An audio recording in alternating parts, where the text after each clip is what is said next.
Be honest, if you're a dentist, how many mistakes do you think you made in your first year out of dental school? I mean, I know I made at least 10, which is what I want to talk about in this video. Now, some of these mistakes made patients like me less. Some of them made me even like myself less. But I'll tell you what, the worst mistakes were the ones that I didn't even know were mistakes until they came back and bit me later. I just finished my 4th year out of dental school, and I know I'm still pretty new, but there's definitely quite a few things I've learned along the way. So in this video, I want to go over 10 of the biggest mistakes that young dentists are making. And these aren't obvious. Some of them might seem like you're still being helpful, but you can still overwhelm or confuse your patients, or it can come back and bite you later. So let's get into it with number 1, solving everything in one visit. A lot of dentists, especially newer dentists, want to be a hero. They want to try to fix everything at once. And it's very tempting to have a patient walk in with all these problems and you want to be the one to try to solve it all. But you have to be realistic and practical. Sometimes it's just not feasible to do everything at once. And sometimes you have time limitations, you have other patients to see, and you can also overwhelm the patient. And this can be hard because patients can be pushy. They can neglect going to the dentist for years,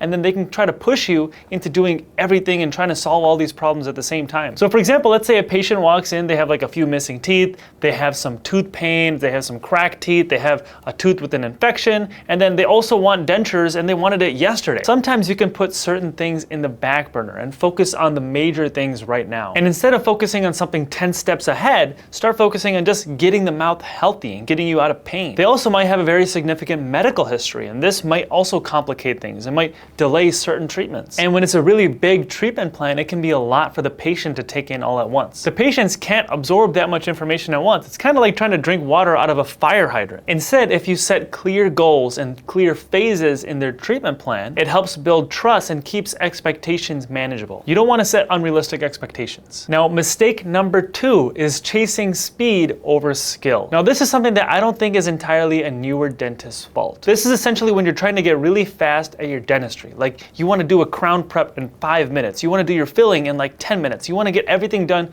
super fast so you can see a bunch of patients in a day. The problem is, in dental school, you don't get much experience. You're probably seeing like 1 or 2 patients a day if you're lucky. When I was in school during COVID, I was only allowed to see 4 patients in a week. Like, how am I supposed to get really good at dentistry if I'm only seeing 4 patients in a whole week? And one of those patients might have just been like an exam where I just look in their teeth and tell them to go home. And now how do you expect that person to go into the real world and see 20 patients a day and do all these fillings and all these procedures and make them really good quality at the same time? And the problem is, a lot of places that these newer dentists are working are these corporate places or these DSOs that push really fast and a lot of volume of dentistry. So it can be really easy for a newer dentist to feel overwhelmed and stressed and try to do things really fast and try to improve their speed really quickly, but at the same time neglect their quality. But if you do fast dentistry without the quality, then it's going to cause more problems. It's going to cause you to have to redo things. It's going to cause things to fracture. Patients might be in pain. Patients might just not like you. I always say the best way to get faster at dentistry is to first learn the quality. Once you're able to do all these procedures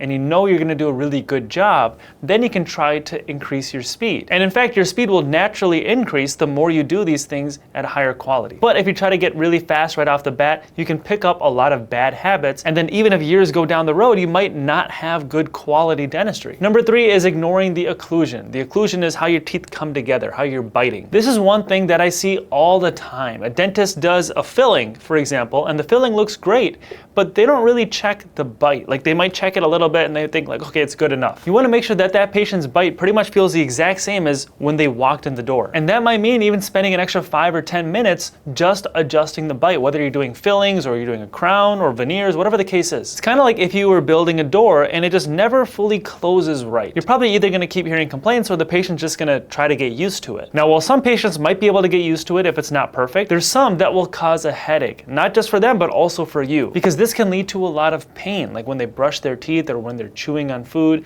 and they might not even be able to chew on that side. They might think like something serious has gone on. But all you really need to do is just adjust the bite a little bit, like shave the filling down a little bit so that they're hitting evenly again, and then that pain can go away. Number 4 is avoiding hard conversations. This is something where you just don't want to skip over things that you're taught to do just because it might lead to a difficult conversation with the patient. For example, sometimes when we're doing our exam, we might see a herpes lesion, and it's really hard to tell the patient, hey, it looks like you have herpes. herpes. And it's not even that, sometimes patients just don't want to hear that anything's wrong. For example, I had one patient when I just started out of dental school, and this patient had an older dentist that retired, and then I started seeing this patient. So first of all, she has to start trusting me now because I'm her new dentist. But she was also previously told that there's a few areas that were watching in your mouth, but we don't really need to do any treatment. But when I looked in her mouth, I saw a bunch of cavities under these old crowns. And the only way to fix that would be to redo all these crowns. And that would cost a lot of money for that patient. But you can't ignore something like this because you have to go over the pros and cons of leaving it alone versus fixing it. But I told her if we leave this alone, these cavities will get bigger, and the bigger they get, the more they can risk causing an infection, or those teeth can break,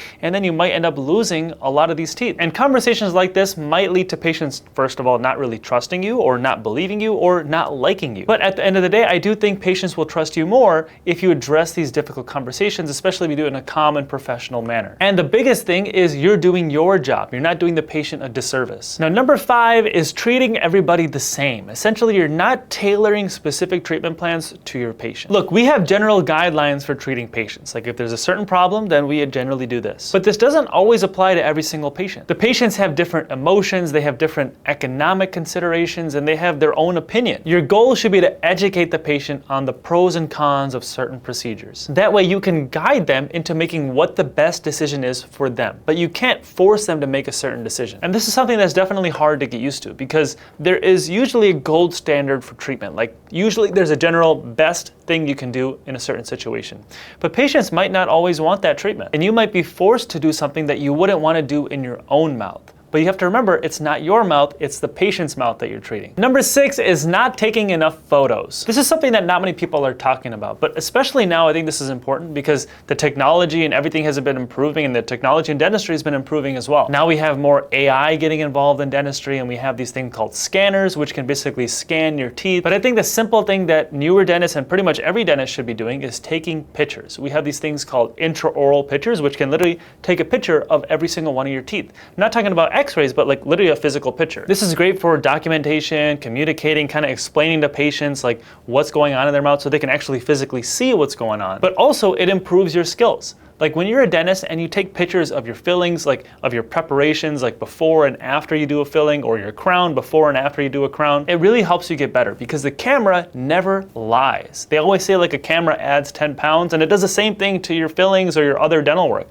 It might look really fine in the mouth when you're looking at it, but once you take that picture, you start to notice like, that doesn't look as perfect as I thought it did. And the last good thing about photos is, especially if you're dealing with insurance, photos talk. So a lot of times insurance will kind of fight you on certain claims and say that, oh, this procedure doesn't need to be done. But if you have a physical picture of it, it's much more likely to be approved by the insurance. Now, number 7 is not asking for help. This is a tough one because once you get that degree, that DDS or DMD degree, and someone is calling you a doctor and you're the doctor of that office, it's hard to think that, hey, I might not know everything. But the reality is, no one knows everything. This is why we call it a practice. This is why we call it practicing dentistry, because we're just practicing at the end of the day. So if you are a newer dentist and there's something that you're not familiar with or something new that you want to do, don't be afraid to ask for help. Whether it's other doctors in your office or other classmates or other forums you're a part of, or you can even reach out to YouTube. Now, I wouldn't rely entirely on YouTube because you don't know the exact quality of the information you're getting. I know that I'm on YouTube, so that's kind of contradicting myself. But anyway, asking for help is never a bad thing. And saying, I don't know, is also never a bad thing. You're just being honest. And this actually brings us to number 8, which is not really doing enough continuing education. Or I should say not really investing in enough CE or continuing education. I get it, you just finished dental school, you want to start making money, and you also have a ton of debt that you have to pay back. But at the same time, there's so much more that you can learn. And if you start taking the right CE courses or continuing education courses, then this can help you really expand your skills. And this is why we have requirements as dentists, and even doctors have these requirements to take these continuing education. So like every few years or so, we have to have a certain number of hours that we basically have to train and keep ourselves up to date with newer procedures, newer techniques, etc. Now, sometimes these CE courses can be pretty expensive. For example, I took an implant course that was like $20,000. But you also got to keep in mind that if you're able to implement these procedures, it'll help you make more money in the long term. And it's not just about the money. Your skills will improve, your confidence will go up, and the quality of care you can give to your patients will go up. Now, number 9 is being too agreeable with your patients. Sometimes you'll get some difficult patients, that say like, oh, I don't want to get x-rays done, or I don't want to get an exam done. I just want to come in for my cleaning and I don't want you to look in my mouth. And it can be really easy to just say, okay, and then walk away. But in a situation like this, you really got to look out for yourself, because what's going to happen if that patient has an infection lingering in their mouth and you weren't there to fix it or even look at it or address it? You might be liable for neglecting care on this patient. So this is another situation where it might be a really difficult conversation with the patient. And you can't force someone to take x-rays,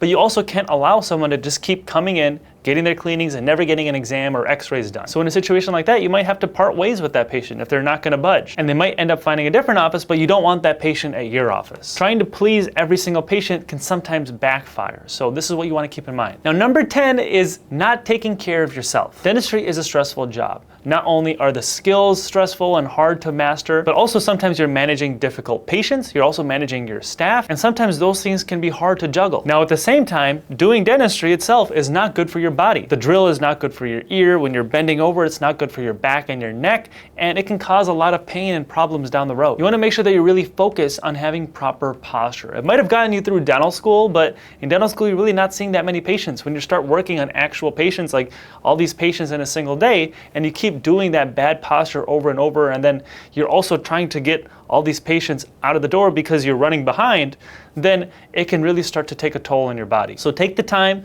to make sure you have proper posture, and you might want to even invest in certain things, like for example, loupes. If you don't know what loupes are basically these glasses that have these like magnifying glasses, and there's different styles, and you can even have a rep come to your office or to your house, or you can meet at a coffee shop or something, and they can kind of give you a demonstration of different loupes. And these are basically designed to help keep your body straight, and sometimes they even have these ergo loupes, which are basically meant to keep your head and your neck straight so that you can just look straight and not have to keep looking down when you're seeing patients. And it isn't just about your posture, it's also about how you're practicing safely. For example, when you're working with sharps, like when you have a needle, make sure that there's no kid running around and might bump into you while you're holding this needle, because then you might poke yourself and then you might inject yourself with the patient's blood, which you don't want to do. So make sure you take proper safety precautions when doing any of these things, because 100 times might go by and you might feel totally fine. You might think like, hey, I'm a pro at this now. I don't really need to do all those safety precautions. But all it does is take one slip up for something to happen. So all in all, if you're a young dentist, just know you're going to make mistakes. And that's okay. Everybody makes mistakes.